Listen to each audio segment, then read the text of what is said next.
Catherine Le Matin. Voici le Doc Mayou. Docteur Mayou, bonjour. Oh, vous n'êtes pas facile à suivre ce matin. Messieurs, la table est pleine. Ouf! Alors, l'histoire écoute, l'histoire des médecins. Oui. C'est-tu beau, hein? La violence par arme à feu. J'ai pas trop compris. Et ce qu'ils désirent, Claude, ils veulent interdire les armes de poing. Les armes de poing et les armes d'assaut. Ah! Et les mitraillettes! Ouais. Ouais. Ben là, pour les mitraillettes, y a-tu quelqu'un qui va prétendre que c'est correct de se munir d'une mitraillette au Canada? Ouais, il y a ça. Là, on va pas à la chasse avec une mitraillette. Hein. Ben là, un peu de sérieux quand même. Puis il y a des collectionneurs qui veulent collectionner des mitraillettes. Est-ce qu'ils ont le droit ou si on leur enlève ce droit-là? Ah ben ça, écoutez, c'est pas inclus, c'est pas écrit dans la nouvelle en question. Là. Je sais pas qu'est-ce qui arrive avec les collectionneurs. Il va y avoir des passoires, je sais pas. Là. Vous savez, les médecins à l'occasion peuvent être un peu niaiseux, comme gros. Là, la violence par arme de poing. Regardez, si vous me demandez, à titre de psychiatre, 39 ans et demi de clinique derrière la cravate, les armes à feu, ça m'a jamais posé un problème, et encore moins les armes de poing. OK. Bon. Maintenant, ce que je sais, c'est que les amis, les conjoints de mes patientes qui trafiquent la drogue au-dessus de 2000 $ par semaine de trafic de dope, ils ont tous un gun. Ils ont tous un gun, Ouais. une arme de poing. Mhm. Et ça a été toujours acquis sur le marché noir. J'espère que les médecins m'écoutent, là. Ça a été acquis sur le marché noir, les amis, Ouais. et le numéro de série est buriné. Ils prennent une meule, là, une meule électrique, puis ils le meulent jusqu'à temps que le numéro soit effacé. Ça s'appelle buriner. Effacé. Non retraçable. Me voyez-vous venir un peu? Ce que je comprends, et je suis d'accord un peu avec vous, c'est que même si on interdisait avec une loi, n'importe quelle loi, il y a toujours quelqu'un qui est capable de contourner la loi. Bon, qui fait rentrer au Canada des armes de poing? Est-ce que vous savez? Je sais Les pas. armes de poing pourraient être vendues sur le marché noir. Je sais pas ce que ça peut être les motards, ça les peut groupes être des groupes criminalisés. Bon, à ma connaissance, il y a deux sources. Les touristes, les Québécois qui vont aux États-Unis. Il y en a plusieurs qui m'ont confié, c'est ramener un gun. Ouais, mais ça, c'est c'est un peu risqué, là. Je vous dis que plusieurs, dans ma vie, m'ont confié, c'est ramener un pistolet des États-Unis. OK? Mhm. On m'a confié aussi qu'il y a un trafic, et c'est assez connu, il y a un trafic d'armes dans le coin d'Aquasasné, là. Il y a des réserves, là, puis ça passe assez facilement par bateau, je ne sais pas trop comment. C'est téléporté ou je ne sais pas. Mais comme on dit, probablement c'est des groupes criminalisés qui s'occupent de ça. Là. Quand on parle de marché noir, c'est eux autres qui sont à la tête justement là, de ce type d'opération-là. Oui, puis on m'a dit qu'un arme de poing burinée, le numéro de série effacé, bon, ça coûte environ 500 $, 5 à 700. OK. C'est ce qu'on m'a dit. Peut-être qu'on m'a mal informé. Alors, les médecins auraient avantage. Alors, à titre de psychiatre, cette histoire-là ne me pose aucun problème. OK. Alors là, est-ce que dans certaines provinces, il pourrait y avoir un problème relié aux armes de poing et aux mitraillettes? Peut-être. Je ne le sais pas. Je vis au Québec. Mhm. OK? OK. L'étude de Raphaël. là-dessus? Ouais, Oui. non, l'étude de Raphaël, ça vous fait réagir de quelle façon? Eh bien, je ne l'ai pas compris, là. C'est pas clair. Hey, c'est pas clair. La science, parfois, me confond. Mhm. L'étude de Raphaël, écoute, j'ai pas trop compris. Pourrais-tu Je sais juste pas nous quoi la, dire. nous la Ouais, rappeler, mais en Raphaël? résumé, là, c'est qu'on disait que les enfants pauvres qui sont très inattentifs à la maternelle ont 30 ans plus tard des revenus annuels 10 % moins élevés, selon une étude montréalaise. Là. Et ce qu'on disait, en fait, on avait... Seulement 10 % moi, je me réjouis. Oui, vous pensez que ça aurait été Ben, plus? écoute, si les enfants des pauvres gagnent seulement 10 % de moins en moyenne, au salaire moyen plus tard dans leur vie, on fait un effort inouï pour les pauvres. Mhm. Et c'est selon, en fait... Inouï! Inouï! Vous pensez? Les pauvres, ils vont grandir, puis leur salaire va être seulement 10 % de moins que la moyenne nationale. Ouais. Et je nous trouve extraordinaires. comme pays. Si c'est vrai. Est-ce que je dois comprendre, Donc, Doc, aussi que selon cette étude-là, si on s'attaquait au problème d'inattention chez les jeunes dès la maternelle ou la prématernelle, qu'on corrigerait le problème plutôt que de s'y attaquer juste quand ils sont au primaire? Oui, mais messieurs, soyons sérieux, là. Êtes-vous en train de me dire qu'on va prendre les enfants pauvres, on va les instruire, puis ils vont avoir le même salaire moyen annuel que les enfants qui viennent de classes plus favorisées? Mais Ouais. Mais Êtes-vous moi, sérieux ce matin? moi, je sais pas. Moi, je me disais, parce que quand Est-ce j'entends... que vous connaissez les ravages de la pauvreté? Ah, c'est sûr. Est-ce que je vais devoir vous expliquer, pour l'avoir côtoyé de très longue date, la pauvreté et la misère humaine? Mais là, c'est comme si vous me diriez ce matin, écoute, Mayou, tu sais, la pauvreté et la misère, là, on peut facilement vaincre l'impact négatif de ça. Mais en fait, on ne peut pas facilement vaincre l'impact négatif de ça, mais ce qu'on veut dire, je pense, là, et je parle sinon pour moi, qu'il y a sûrement certains enfants qui peuvent être très doués, mais qu'à cause de leurs moyens financiers, n'ont pas la chance de se développer comme les autres. Ou de stimulation, Mais peut-être. Raphaël, Alors, si j'en on les- suis un bel exemple. Bon, ben, Je viens du bout du Rancade de Normandin, qui est aux confins de la civilisation. J'ai été instruit, puis ça n'a pas coûté une scène, c'était des religieux, Ouais. c'était des enseignantes qui étaient payées pas cher, puis ensuite c'était des religieux qui coûtaient rien. oui. Écoutez, ma première année de cours classique, c'était 200 $. Alors, des pauvres dans ma classe, puis ceux des camarades de classe, en éléments latins, première année de mon cours classique, qui n'avaient pas payé le 200 $, il y en avait plusieurs. Mais comme vous, Dr Mailloux, qui Oui. veniez justement d'un milieu modeste, d'un milieu pauvre. Non, pauvre. Pauvre, bon. Non, Mais pas modeste. Pauvre. Oui, mais je veux dire, c'est sûr, par contre, vous restez sur une terre, là, mais quand je dis vous restez sur une terre, vous pouviez quand même vous alimenter et tout, là, Oui, dans ces oui, années-là. Mais il reste que vous, pour financer vos études, par exemple, de quelle façon vous avez procédé? Non, ça coûtait rien. OK. C'était gratuit. C'était gratuit jusqu'en première année. L'université? Non, jusqu'en première année du cours classique. OK. OK, l'équivalent de la 8e année. Mais vous voyez Alors, au aujourd'hui... primaire, c'était gratos. Il n'y avait pas de... Hormis une coupe de crayon puis un petit coffret, là, je vous assure qu'il n'y avait pas grand-chose. Là. Mais aujourd'hui, Les c'est pas la pauvres, même réalité et c'est plus difficile dans le sens que, je veux dire, il n'y a plus de religieuses qui donnent de cours à des jeunes enfants. Là. Ça se voit plus, ça. Ça coûte pas trop cher au Québec, là, les amis. Maintenant, est-ce qu'il y aurait, question intéressante, est-ce qu'il y aurait un effort supplémentaire de gratuité scolaire à faire pour les pauvres et les miséreux? Je vous réponds oui. Je l'ai vécu.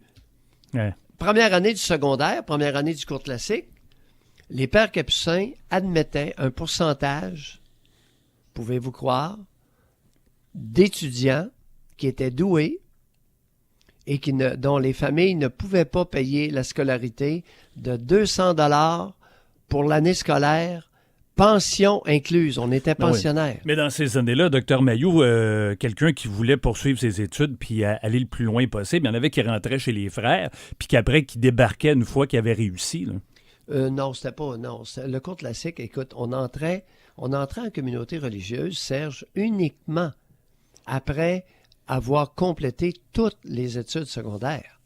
OK? Mais même pour l'université, Dr Mailloux? C'était 8 ans. Non, OK. pas l'université. OK. Après le 8 ans d'études secondaires. Alors, le cours classique, ça durait 8 ans. Et après ça, ceux qui voulaient entrer en communauté, mais pas pendant. On n'entrait pas en communauté pendant.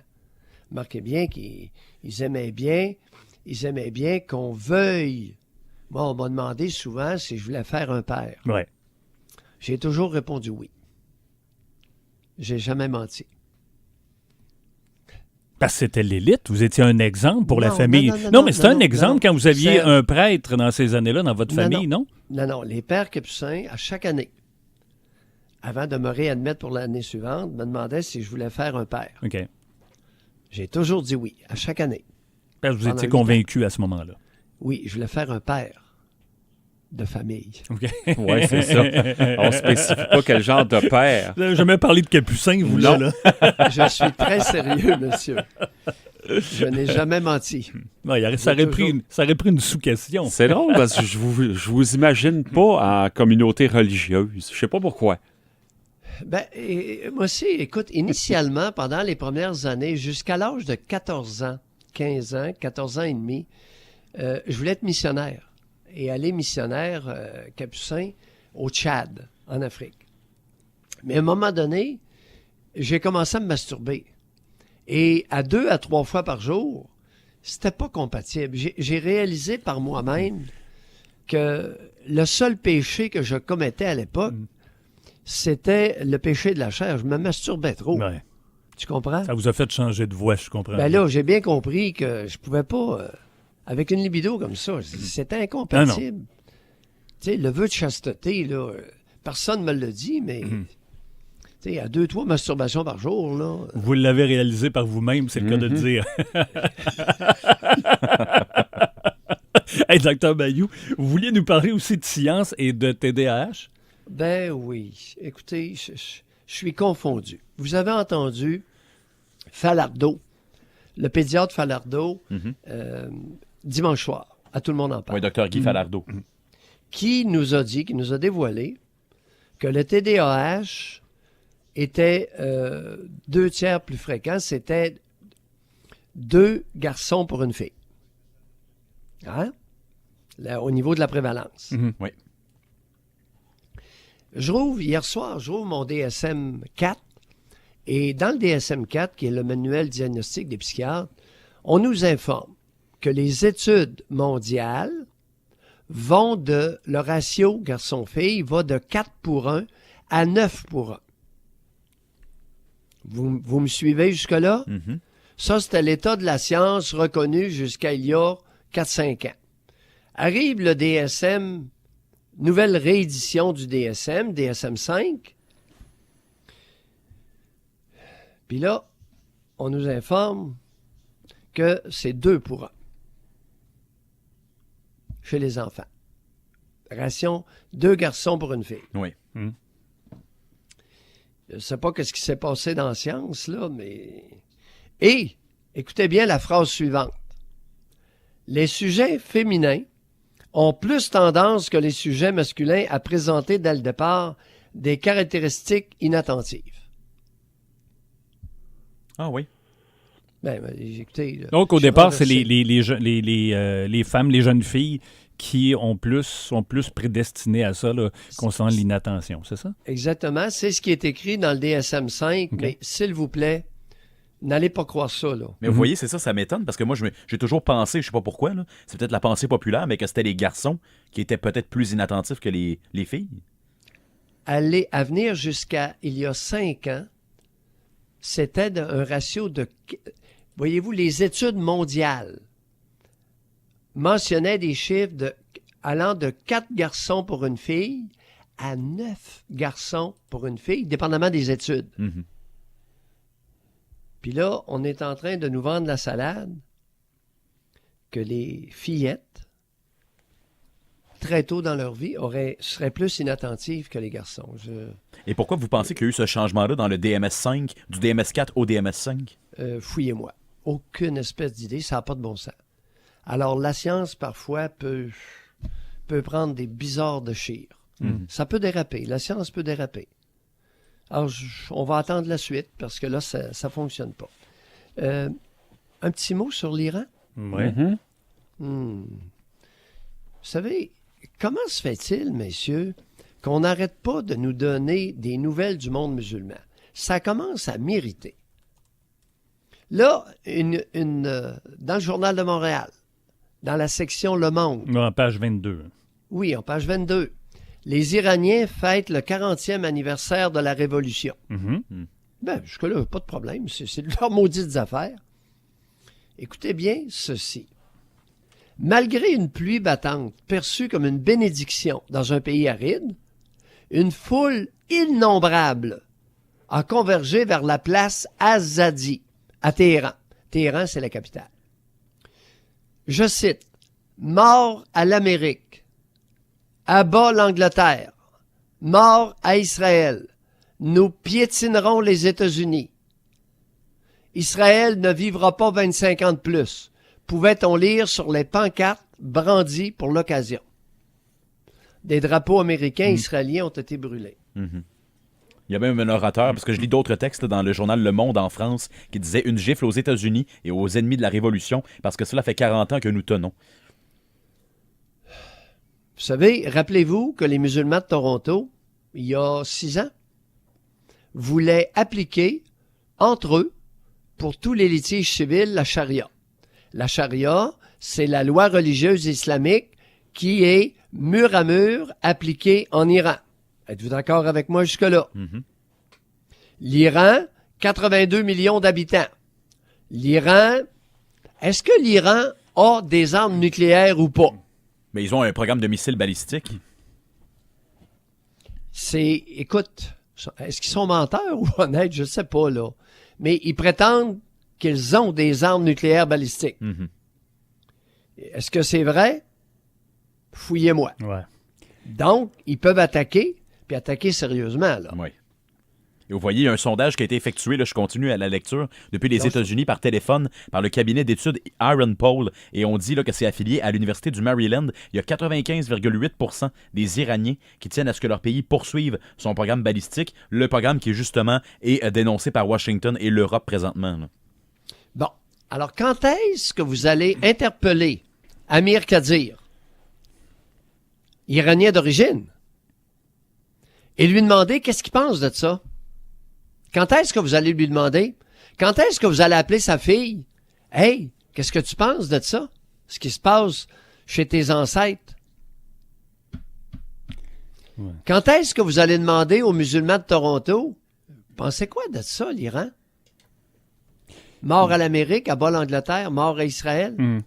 Mais surtout la réaction vis-à-vis les Quand États-Unis. est-ce que vous allez demander aux musulmans de Montréal, qu'est-ce que vous pensez de ça, ce qui se passe là? Êtes-vous d'accord avec ça? Quand est-ce que vous allez demander aux musulmans de Québec, qu'est-ce que vous pensez de ça, ce qui se passe en Iran?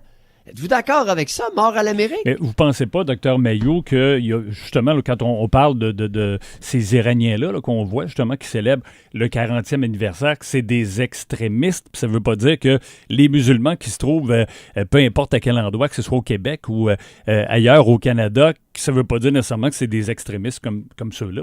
Mon Serge. S'ils sont partis d'ailleurs du pays, c'est peut-être pour ça, non? Serge? Oui. Qu'est-ce que j'ai suggéré tout à l'heure? J'ai suggéré de demander, pas à Serge qu'est-ce qu'il pensait, à Amir Kadir. Des gens qui sont sortis de ce pays-là. À sa fille, aux musulmans de Toronto, aux musulmans de Montréal, au Conseil canadien des musulmans, aux musulmans de Québec. Qu'est-ce que vous pensez de ça? Ah oui, la question se pose, certain. Hein? Pas Serge. Ton opinion là-dessus. Oui, vous en foutez. Que tu essaies de me rassurer là-dessus, non. Non, mais c'est vrai. Puis même les Iraniens, quand on parle de la révolution, justement, iranienne, ils avaient foutu les Américains dehors de l'Iran. Ouais. À ce moment-là, c'était le Shah d'Iran qui était là, puis qui était appuyé par les Américains. Puis à un moment donné, ben, c'est les ayatollahs qui ont fait leur entrée. Serge, tu viens d'essayer de tenter de me rassurer. Je le sais, je ne suis pas Amir Kadir. OK? À l'effet que, écoute, c'est un petit groupe d'extrémistes. Là. Ouais. Hein? Je vous rappelle, 82 millions d'habitants et tout le pays fonctionne selon la charia, la loi religieuse islamique. Petit groupe d'extrémistes. 82 millions. Charia mur à mur en Iran. Armes nucléaires. Il y a Gabriel qui nous écrit, Doc, qui nous dit, est-ce que le Doc Mailloux croit réellement que l'Iran peut faire quoi que ce soit contre les États-Unis? Il dit, si les Iraniens appliquent la charia et le Coran, ça veut dire qu'ils ne peuvent pas attaquer un autre pays en raison que Dieu n'aime pas les oppresseurs. C'est quoi cette affaire-là? Raphaël, qu'est-ce que veut dire l'auditeur? C'est une bonne question. Serge n'est pas Amir Kadir et je ne suis pas l'auditeur. J'ose plus vous poser de questions, vous me ramenez toujours à Amir Kadir. En fait, je pense que ce que l'auditeur veut dire, c'est que... Non, mais je suis sérieux. Pourquoi vous ne l'appelez pas, là? Amir, tu connais ta race. Doit-on s'inquiéter ou en rire? Ben, peut-être pas en rire, là. Rassure-nous, Amir. Ça s'en va où, ça? Est-ce qu'à un moment donné, ils vont... Écoute, lorsqu'ils mettent sur des pancartes publiques, Israël ne vivra pas 25 ans de plus. Faut-il en rire ou prendre ça au sérieux? Docteur Mailloux? Et après ça, on vient nous répéter dans les médias que nous avons besoin d'être informés sur l'islam. Moi, j'ai l'impression que si j'ai besoin d'être informé, à tous les jours, presque à tous les jours, les amis, ça fait plusieurs fois que je vous en parle, je lis des nouvelles sur le monde arabo-musulman. Et on vient me dire après que j'aurais besoin d'être informé. C'est dans le Journal de Montréal, là. Tout qu'un tirage. 1,3 million de lecteurs. T'sais, on n'est quand même pas 80 millions au Québec, là. On est 7 millions. Docteur Mailloux, on s'en reparle. Il y a la commission PM ce matin avec Robert à 9h05. Puis on va vous retrouver aussi avec José à 9h30. Le doc et José. Ben, à tantôt. On s'en va où avec ça? On s'en va à la pause. Bye bye, à Salut, tantôt. Doc. Messieurs. Bye bye. Les commentaires du docteur Mailloux. Puis effectivement, on s'en va à la pause. Effectivement.